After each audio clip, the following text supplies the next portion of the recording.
மனோ தங்கராஜ் அவர்கள் திமுகவில் திமுக ஸ்டாலின் தலைமையிலான அரசு பொறுப்பேற்றதுக்கு பிறகு முதலாக அவர் தகவல் தொழில்நுட்பத்துறை அமைச்சராக மனோ தங்கராஜ் அவர்கள் நியமிக்கப்பட்டிருந்தார். அதுக்கு பிறகு ஆவடி நாசர் அவர்கள் பால்வளத்துறையை கவனிச்சிட்டு வந்தார். அந்த துறையில் அவர் பொறுப்பு வகிச்சிட்டு இருந்தார் ஆவடி நாசர். பிறகு அவர் மேலே நிறைய குற்றச்சாட்டுகள் எழவும் உடனே ஆவடி நாசரை அந்த இடத்துலேருந்து எடுத்துட்டு அதே துறையில் பால்வளத்துறையில் மனோ தங்கராஜ் அவர்களை நியமிச்சிருந்தாங்க. இப்போ சமீபமாக 2 தினங்களுக்கு முன்பு அமைச்சரவை மாற்றம் செய்யப்படும் பொழுது மனோ தங்கராஜினுடைய அமைச்சரவை நீக்கத்தில் அவருடைய அமைச்சரவை பதவியையும் பறிக்கப்பட்டிருந்தாங்க. இதுக்கு பிறகு தான் மனோ தங்கராஜை பற்றி அதிகமாக சமூக வலைதளங்களில் பேச ஆரம்பித்தாங்க. மனோ தங்கராஜுங்கிறவர் யாருங்கிறது நிறைய பேருக்கு அதுக்கப்புறம் தான் தெரியவே வந்துச்சு. ஆனாலும் மனோ தங்கராஜை அமைச்சர் பதவியிலிருந்து நீக்கினதுக்கு கன்னியாகுமரி மாவட்டத்தில் இருக்கிற மக்கள் எல்லாமே நிறைய பேர் ரொம்பவே வருத்தப்பட்டிருக்காங்க. ஏன்னா எங்களுடைய மாவட்டம் ரொம்ப பெரிய மாவட்டம், எங்கள் மாவட்டத்துக்கு ஒரு அமைச்சர் வேணும் கண்டிப்பாக. அதனால் எங்கள் மாவட்டத்தில் கனிம வளங்கள் கொள்ளையடிக்கப்படுது, நிறைய தவறுகள் எங்கள் மாவட்டங்களில் நடக்குது.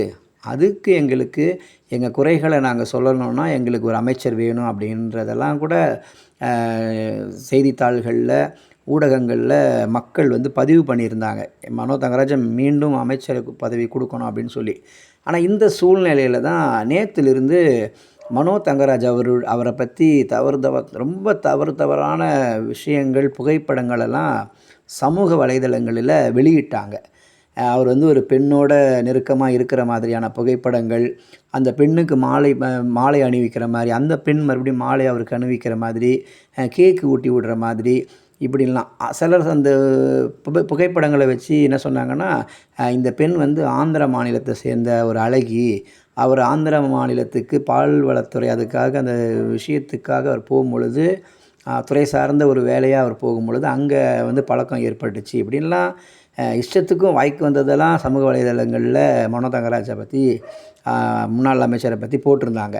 ஆனால் உண்மையில் நடந்தது என்ன விஷயம் அப்படிங்கிறது தான் இன்றைக்கி அங்கே லோக்கலில் இருக்கிற அந்த நபர்கள், கன்னியாகுமரி மாவட்டத்தை சேர்ந்தவர்களை அவங்கள வச்சு கேட்கும் பொழுது அவங்க சொன்ன சில தகவல்கள் தான் நான் இன்றைக்கி பகிர்ந்துக்க போகிறேன். என்ன அப்படின்னா, அவர் தன்னுடைய வீட்டில் பிறந்தநாள் விழாவை கொண்டாடியிருக்காரு. அதில் தன்னுடைய உறவினர்களை சில பேரை அழைத்து அவங்களுக்கு கேக்கு கொடுக்கறது, ஒரு சந்தோஷமாக ஒரு மாலை அனுபவிக்கிறது, அந்த மாதிரி ஒரு கொண்டாட்டமாக தான் இந்த பிறந்தநாள் விழாவை கொண்டாடியிருக்காங்க.